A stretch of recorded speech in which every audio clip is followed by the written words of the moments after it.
هر موقع خواستیم شربت در هر غیظت به زنبوران بدید 15 روز 20 روز در میان افزنتین بدیم برای بیماری های ویروسی وارسی یا تمام باکتری و موثری سیاهیست به نام افزنتین. نوزما بیماری که ناشناخته است، یعنی خسارتی وارد می‌کنه کمتر از چنه نیست ولی زنبوردار نمی‌کنه. این شما اگه الکل پیدا کردین، الکل طبی بهداشتی اتانول، اینو 40% می‌کنید، 86%، 40% می‌کنید، بعد در تیمون رو می‌ریزید در یه ظرفی پر می‌کنید.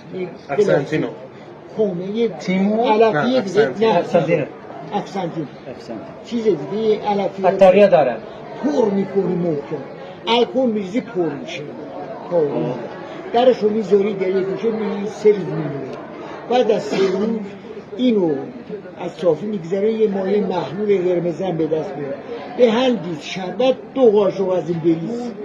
به هر لیتر شربت بس به 3 بار به هفته به فاصله 5 تا 7 روز بده ببین چیکار میکنه.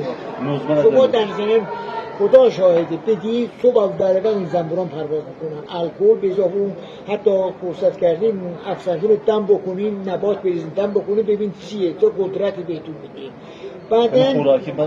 بعدن این زنبورایی که مریض هستن گرم میشن میرن بین راه موقع برگشتن انرژی افسنتین تمام میشه، همه اونها که مریضن میمونن.